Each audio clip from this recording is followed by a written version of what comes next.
बिस्मिल्लाहिर्रहमानिर्रहीम। अस्सलाम वालेकुम नाज़रीन, तमाम तारीफ़ें ज़ाते पाक की जिसने ये कायनात तख्लीक की और दरूद सलाम आखिर ज़मान नबी हज़रत मोहम्मद सल्लल्लाहु अलैहि वसल्लम की ज़ाते पाक पर जिनकी वजह से ये कायनात तख्लीक की गई। नाज़रीन, सबसे पहले आप सबको जुम्मा मुबारक।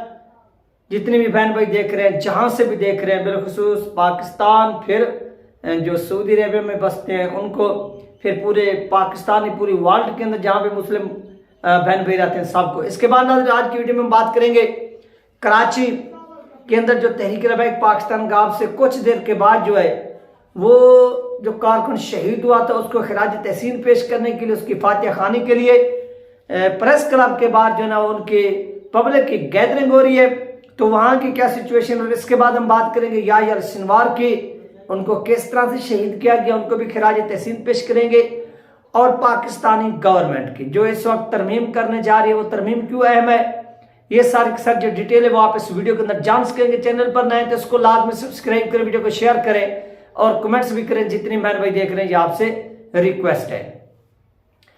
सबसे पहली और इम्पॉर्टेंट बात नाज़रीन, हम सबसे पहले बात करते हैं याहिया सिनवार के।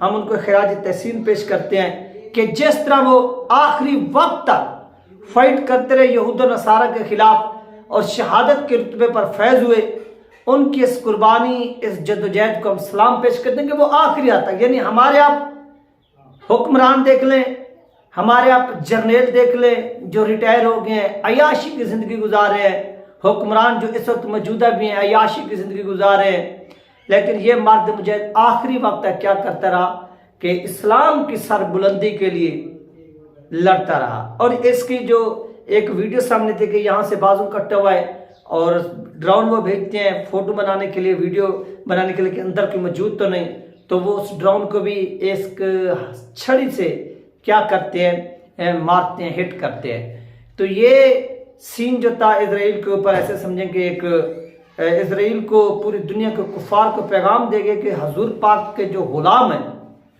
उनको आपकी ये गोलाबारी नहीं जो है ना वो खामोश करा सकती, डरा सकती।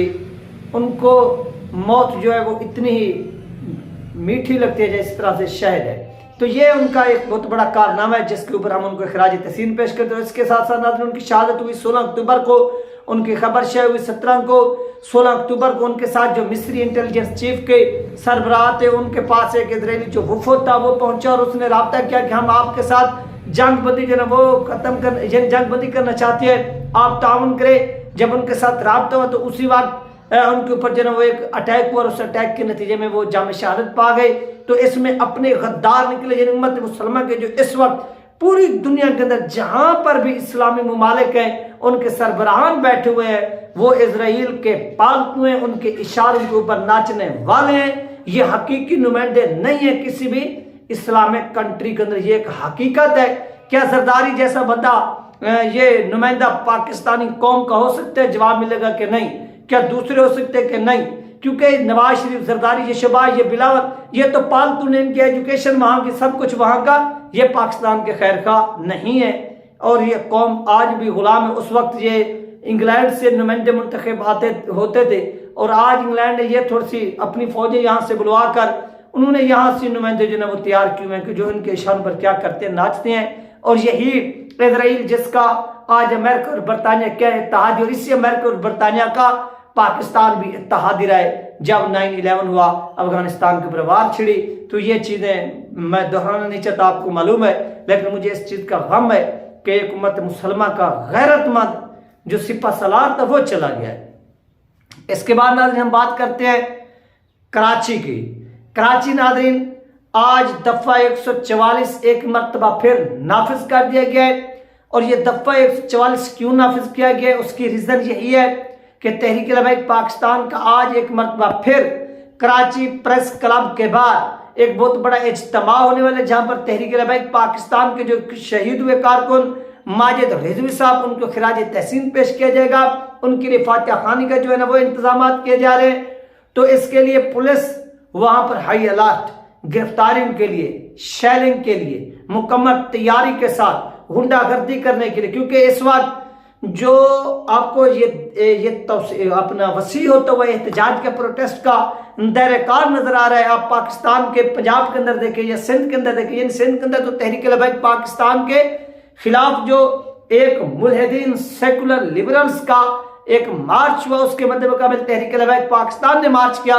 वो मार्च करने का मकसद ये था कि तहरीक लबैक पाकिस्तान की जो फाइट है, जो लड़ाई है, वो इस तरमीम से तवज्जो हटाकर यहां पर करवा देनी चाहिए। फिर तोलाबा को पंजाब के अंदर खड़ा किया गया कि इनको इश्तियाल दिलाना चाहिए, और इनको जब इश्तियाल दिलाया जाएगा तो पूरी पब्लिक जो तवज्जो होगी वो हो जाएगी इस प्रोटेस्ट के ऊपर। और इसी बीच हम क्या करेंगे, पाकिस्तान के अंदर एक नई आइन के अंदर तरमीम करेंगे, और उस तरमीम के बाद क्या हो जाएगा, पाकिस्तान के मौजूदा जो चीफ हैं इनकी 5-5 साल के लिए मुद्दत मुलाजमत में तौसीए भी हो जाएगी। एक एनी बेंच भी सुप्रीम कोर्ट एक बनेगा इस तरह से। उससे होगा क्या कि जो आपकी पार्लिमानी कमेटी के कुछ मेंबरान होंगे वो ये चीज तय करेंगे कि कौन सा जो केस है वो कौन सा बेंच, कौन सा जजेस के ऊपर मुश्तमिल जो है वो बनेगा, और फिर वो केस सुनेगा। यानी जरदारी जैसा करप्ट बंदा, एक डाकू, एक चोर, शहबाज शरीफ जैसा करप्ट डाकू चोर, इसहाक डार जैसा करप्ट डाकू चोर, ये गद्दार, ये जानी, ये शराबी, ये पाकिस्तान को लूट कर खाने वाले लोगों को गुलाम बनाने वाले, ये अब डिसीजन करेंगे पार्लियामेंट के अंदर बैठकर, पार्लियामेंट के अंदर बैठ करके कौन कौन से जो जजेस है वो किस किस केस का जो है ना वो हिस्सा बनेंगे। तो ऐसी अदालतों पर भी लानत, ऐसी तरमीम करने वालों पर भी लानत, ऐसी तरमीम करवाने वालों पर भी लानत, और इस तरमीम के लिए वोट देने वालों पर भी लानत, जो इंसाफ को अपने घर की लौंडी बनाना चाहते हैं और इसको अपने जाती मफाद के लिए, मकासद के लिए इस्तेमाल करना। याद रखिए, अगर यही सेटअप रहा 2029 के इलेक्शन तक तो तहरीक लबैक पाकिस्तान को एक भी पार्लियामान की नशिस्त नहीं मिलने वाली, क्योंकि यही गद्दार, जिन गद्दारों ने तहरीक लबैक पाकिस्तान का वोट चोरी किया, तहरीक लबैक पाकिस्तान को इलेक्शन में हराया, उनके लीडरशिप को आउट किया, आज वही गद्दार उन ओहदों पर फैज हैं, और वही गद्दार दोबारा 2029 के इलेक्शन में ये कोशिश कर रहे हैं कि हम दोबारा अपने अपने ओहदों पर फैज हों। जब वो फैज होंगे तो वो नवाजेंगे, सिर्फ आपको चंद एक दिन वो तब्दीलियां नजर आएंगी। वो तब्दीलियां क्या होंगी, वो तब्दीलियां यही होंगी कि बिलावल की बजाय, शहबाज की बजाय आपको बिलावल पाकिस्तान का वजीर आजम बनता हुआ नजर आएगा। बाकी सेम टू सेम जो सिस्टम है वही चलेगा।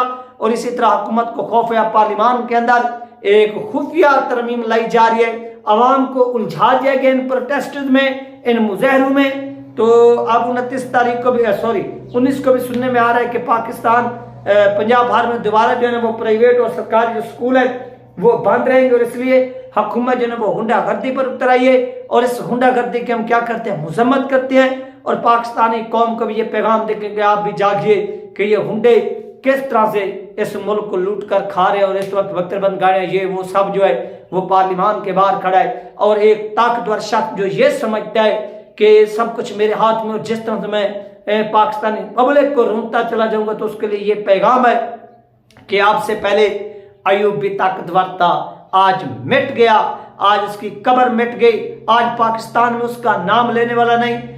या फिर अपने आप को एक मुतकब्बिर और एक फिरौन समझता था, आज वो फिरौन भी मिलिया मेट हो गया, उसकी नस्लें भी मिलिया मेट हो गई। उसके बाद एक जियाउल हक आया जिसने इस्लाम के नाम पर इस कौम को, इस पाकिस्तानी नेशन को लॉलीपॉप दिया, आज वो भी मिट गया, मिलिया मेट हो गया, उसकी नस्लें भी मिट गई, तबाह बर्बाद हो गया।